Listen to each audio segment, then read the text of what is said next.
తర్వాత మ్యాటర్లు ఉండవు, only యాక్షన్లే. Sweety action scene సావ కొట్టేసింది. అసలు నాకైతే పెచ్చగా నచ్చింది.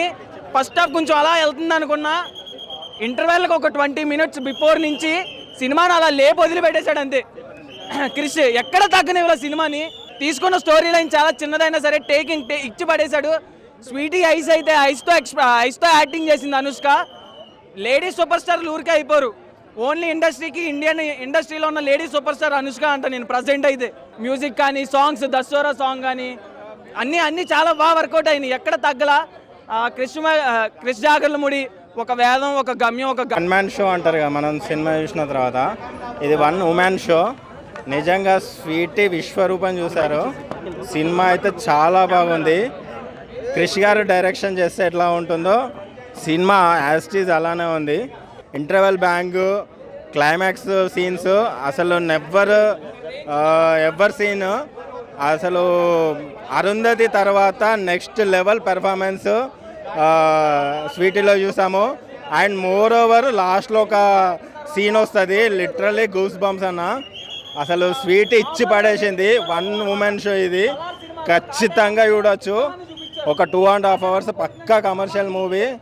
ఘాటి వాళ్ళు ఫేస్ చేసే ప్రాబ్లమ్స్ ఏంటి, గంజాయి వల్ల ఫేస్ చేసే ప్రాబ్లం ఏంటి అంటే క్లియర్ కట్గా క్రిష్ గారు ఎక్కడ కూడా డీవియేట్ కాకుండా, ఎక్కడ బోర్ కొట్టకుండా చాలా బాగా చూపించారు. ఖచ్చితంగా ఈ వీకెండ్కి మంచి మూవీలను కాటేరమ్మ కొడుకు వచ్చాడు అని అన్నది. అక్కడ కాటేరమ్మ రాలేదు, కాటేరమ్మ కొడుకు రాలేదు, కోడలు తీసుకొచ్చేయండి. దీని అమ్మ బాలబాబు జరిపాడండి, మా బాలకృష్ణ జరిపాడు. ఏమో నరుకుతుంది తెలుసా అనుష్క.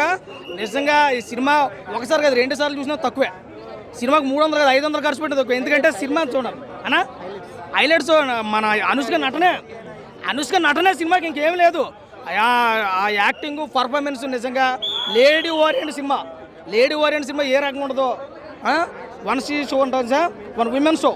యాక్టింగ్ సార్ సూపర్ అన్నమాట. అరుంధతి దానికి బాబులా ఉంది. అరుంధతి భాగమతి మరో ఘాటి. అరుంధతి వేరు, భాగమతి వేరు, మరో ఘాటి వేరు అన్నట్టు ఉంది. ఎక్కడ కూడా తగ్గలేదండి అనుష్క అయితే. మన క్రిష్ గారు అయితే ఎలా చూపించాలి అనుష్కని అలా చూపించాడు. హరిహర వీరమల్లి సినిమాని ఎందుకు కొంచెం డైవర్ట్ చేయడానికి దీన్ని బట్టి అర్థమైంది. ఏం యాక్టింగ్ అని నిజంగా. నరుకుల్లో బాలయ్యబాబు మించిపోయిందండి కాటేరమ్మ కోడలు అయితే. చాలా బాగుంది సినిమా అయితే, ప్రతి ఒక్కరు చూడొచ్చు. చాలా బాగుందండి. అంటే ఏంటి అంటే అనుష్క గారు చాలా రోజుల తర్వాత వచ్చారు, చాలా బాగా చేశారండి. యాక్షన్, క్రిష్ డైరెక్షన్ కూడా చాలా బాగా చేశారండి. బాగుంది మూవీ. ఓవర్ మూవీ బాగుందండి. యాక్షన్ బాగుందండి. సెకండ్ హాఫ్ అంతే యాక్షన్. అనుష్క శర్మ డ్రగ్స్ గురించి ఇచ్చారండి. బాగుంది. అనుష్క స్వీటీ బాగా చేశారు, బాగుంది. సెకండ్ హాఫ్ మాత్రం చించేశారండి అనుష్క, చాలా బాగుంది. ఘాటి వరకు చూసుకుంటే ఫస్ట్ హాఫ్ పెద్ద అనిపించలేదు కానీ సెకండ్ హాఫ్ మాత్రం ఒక మాసివ్గా, ఒక ఎలివేషన్స్తో బోరు కొట్టకుండా తీశారు అంతే సినిమాను. బ్లాక్ బస్టర్ సూపర్ హిట్ అనలేం కానీ బోరు కొట్టకుండా. బ్యాక్గ్రౌండ్ స్కోర్ బాగుంది సెకండ్ హాఫ్. అనుష్క శెట్టి గారి ఎలివేషన్స్ కానీ, ఫైట్స్ కానీ చాలా అంటే చాలా ఎక్కువ పెట్టారు. కొంచెం సినిమాటిక్గా చాలా ఎంజాయ్ చేశాను అన్నమాట. బట్ స్టోరీ, స్క్రీన్ ప్లే కొంచెం రొటీన్గా ఉండడం వల్ల అది కొంచెం నెక్స్ట్ ఏం జరుగుతుందో తెలిసిపోద్ది. దానివల్ల కొంచెం చూసే వ్యక్తి కొంచెం ఇంట్రెస్ట్ కోల్పోతాడు. బట్ ఆ ఫైట్స్లోనూ లేదంటే ఎలివేషన్స్లో మాత్రం సూపర్ అనమాట. అయితే క్రిష్ గారి టేకింగ్ అయితే మాత్రం బాగుంది కానీ స్టోరీ, స్క్రీన్ ప్లే కొంచెం రొటీన్గానే తీసుకెళ్ళారు. దానివల్ల డిసప్పాయింటెడ్. సో ఓవరాల్గా ఒక యావరేజ్ మూవీ కానీ. బట్ అనుష్క శెట్టి గారి లుక్ కొంచెం మైనస్ అన్న సినిమాకి. బట్ ఆవిడ యాక్టింగ్ అండ్ ఆ మాస్ సీన్స్లో, ఫైట్స్లో కానీ నిజంగా ఒక హీరో అన్న ఫీలింగ్ అయితే తెప్పించారు. ఒక మాస్ హీరో సినిమా చూస్తున్నట్టు అనిపిస్తే సెకండ్ హాఫ్ అయితే మాత్రం దాని తగ్గ ఎలివేషన్స్ ఉంటాయి, దాని తగ్గ ఫైట్స్ ఉంటాయి. ముఖ్యంగా ప్లస్లో ఏమైనా చెప్పాలంటే ఫైట్స్, ఎలివేషన్లో సెకండ్ హాఫ్ క్లైమాక్స్ అన్న. ఇంకా మైనస్లో ఏమైనా చెప్పాలంటే story, screen play first half అనమాట. సో ఓవరాల్ ఒక యావరేజ్ మూవీ. ఒకసారి అయితే హ్యాపీగా వెళ్ళి చూడొచ్చు, ఏ ఇబ్బంది లేదు. 2.5 hours మూవీస్లో ఎక్కడ ఒక 10 minutes కూడా గ్రిప్పింగ్ అనిపించలేదు. చాలా ఎమోషన్ సీన్స్ కూడా లాగ్లా అనిపించి, లేదంటే ఈవెన్ యాక్షన్ బ్లాక్స్ కూడా చాలా లాగ్ అనిపించాయి. చాలా రిపీట్ అనిపించాయి. సెకండ్ హాఫ్లో యాక్షన్ బ్లాక్స్ బాగున్నా సరే చాలా రిపీట్ అనిపించాయి. ఆల్రెడీ ఇంతకు ముందు చూసాం కదా అన్న ఫీల్ వచ్చింది తప్ప ఎక్కడ కొత్తగా అనిపించలేదు. ఒక్క పాజిటివ్ ఏంటంటే చైతన్య రావు గారి యాక్టింగ్, అది కూడా మ్యూట్లో పెట్టుకుని చూస్తే ఆయన యాక్టింగ్ బాగుంటుంది కానీ చాలా లౌడ్గా అనిపించింది. ఆయన వచ్చే ప్రతి దగ్గర కూడా చాలా లౌడ్ డైలాగ్స్ పెట్టేసి అనిపించింది తప్ప అంత ఇదైతే ఎక్కడ అనిపించలేదు అన్న. ఏంటంటే అనుష్క గారి కంబ్యాక్ ఫిల్మ్ అనుకోవచ్చు? డెఫినెట్గా కాదు. ఎందుకంటే ఆవిడ ప్రీవియస్ మూవీస్తో కంపేర్ చేసుకుంటే కంటెంట్ వైజ్గా ఈ సినిమాలో ఏమీ లేదు. ఏదో ఒక కోర్ పాయింట్ ఒకటి బాగుంది తప్ప ఆ కోర్ పాయింట్ని కూడా సరిగ్గా ఎగ్జిక్యూట్ చేసుకోవాలనిపించింది. ఈవెన్ క్రిష్ గారి మూవీస్తో, ప్రీవియస్ మూవీస్తో కంపేర్ చేసుకుంటే వీకెస్ట్ వర్క్ అంటే ఘాటి అని చెప్పుకోవచ్చు. ఏంటి విజువల్స్ పరంగా అనుష్క గారిని కూడా కొంచెం ఇబ్బంది పెట్టినట్టు అనిపించింది. డెఫినెట్గా ఆవిడకి స్నాప్చాట్ ఫిల్టర్ లేదో వాడేసి చేసినట్టు అనిపించింది తప్ప విజువల్స్ అంటే ఘాట్స్ అన్నీ బాగున్నాయి, బాగా చూపించారు. కొన్ని కెమెరా యాంగిల్ చాలా బాగున్నాయి. బట్ ఓన్లీ ఇదేంటంటే యాక్షన్ బాక్స్ రిపీట్ అనిపించి స్క్రిప్ట్ వర్క్ ఇంకొంచెం బాగుంటుంది అనిపించింది. ఎక్కడ కూడా అంత ఇంట్రెస్టింగ్గా అనిపించలేదు సినిమా. సినిమా మాత్రం యాక్షన్ మాత్రం సూపర్ చేసింది. సినిమా హీరో వచ్చేసి ఇంటర్వెల్లోనే చనిపోతారు. ఇంటర్వెల్ తర్వాత కాటరమ్మ కోడలు మొత్తం కాటరమ్మ అవతారం ఎత్తుంది.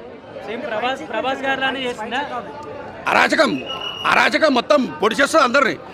ఓవర్ ఎక్స్పెక్ట్ తల నరికి విలంది దిష్టి బొమ్మకు ఈ మీద పెడతా అంటే విలన్ గానే పెట్టేస్తుంది. జగపతి బాబు గారి క్యారెక్టర్ మాత్రం amazing. Powerful police officer character ఇచ్చారు, అమేజింగ్ ఉంటుంది. అనుష్క గారికి ఫుల్ సపోర్ట్ చేస్తారు. ప్రభుదేవ గారు తమ్ముడు ఉన్నారు కదా డాన్సరు పెబ్బులి క్యారెక్టర్ అనేది సూపర్ ఉన్నది. ఓవర్ ఎక్స్పెక్ట్ చేయరు. పెబ్బులి గంజాయి అనేది ఉండొద్దు, ఒకడు పండించే విలన్స్ ఉండొద్దు, తినే పోరాలు ఉండొద్దు, గంజాయిని మొత్తం అరికట్టాలి. పెద్ద మెసేజ్ సినిమా ఇది. యూత్ కానీ చిన్నపిల్లలకి పెద్ద పిల్లలకి అనేది మన తెలుగు రాష్ట్రాలలో గంజాయి ఎక్కడ ఉండదు అనేది సినిమా ఇది మాత్రం పక్కా. సినిమాలో పాటలు కానీ డ్యాన్సులు కానీ ఫైట్లు కానీ ఏ అసలు ఎక్కడ తగ్గేది లేంటుంది. అనుష్క పోయా నిజంగా పోయా సినిమా హీరో చచ్చిపోయినా కూడా అనుష్క పోరాడింది పోయా. ఇది ప్రతి ఒక్క ఆడపిల్ల అనుష్కని ఇన్స్పిరేషన్గా తీసుకోండి. అనుష్కలా పోరాటాలు చేయండి. నాకు ఇష్టమైన బండి స్కూటీ. ఇప్పుడే చూశాను ఘాటీ. ఈ సినిమా చెప్తున్నా ఘాటీస్ అంటే ఏంటంటే గంజా సప్లై చేసే వాళ్ళని చెప్పేసి ఈ సినిమా. ఘాటీస్ అంటే గంజా సప్లై చేసుకుంటూ కూడా బతికే ఊరు, విలేజ్ తీసుకున్నారు. కాన్సెప్ట్ చాలా బాగుంది, అన్నీ బాగున్నాయి. కానీ ఘాటీలు అంటే వాళ్ళు గంజాయి తినడం వల్ల బలం వస్తుంది, అవన్నీ వస్తున్నాయి అని ఏంటి అర్థం కావట్లేదు. అంటే ఇప్పుడు హీరోయిన్ ఏమన్నా ఫీవర్ ఉన్నప్పుడు, ఏదైనా దెబ్బలు తాకినప్పుడు, యాక్సిడెంట్ అయినప్పుడు గంజాయి తాగితే తగ్గుతుందా? అట్లా ఉంది సినిమా. చెప్తున్నా కదా, గంజాయి అనేది ఏ విధంగా సప్లై చేయాలి, లిక్విడ్ రూపంలో కూడా గంజాయి సప్లై చేయవచ్చు అని చెప్పేసి ఈ సినిమాలో చూపించారు. ఫస్ట్ హాఫ్లో హీరో చనిపోతాడు, సెకండ్ హాఫ్లో ఈ మొత్తము సినిమా మొత్తం నడిపించేది మొత్తం అనుష్క ఫైట్స్, నరకడము, కోయడము, పొడవడము, రఫా కొడకడము. అసలు చెప్తున్నా కదా, అనుష్క గారి ఫైట్స్ అవన్నీ చాలా బాగున్నాయి. గూస్ బంప్స్ అన్నీ బాగున్నాయి, స్టోరీ కాస్ట్ అన్నీ బాగున్నాయి. కానీ సినిమా స్టోరీ కొంచెం అర్థం కాలేదు. గంజాయి అని పెట్టారు, ఆ ఫైట్లు ఎందుకు పొడుచుకుంటున్నారో అర్థం కాదు, ఎందుకు చంపుతున్నారో అర్థం కాదు, ఎందుకు సెకండ్ అర్థం కాక 10 నిమిషాల ముందునే వచ్చింది. ఇప్పుడు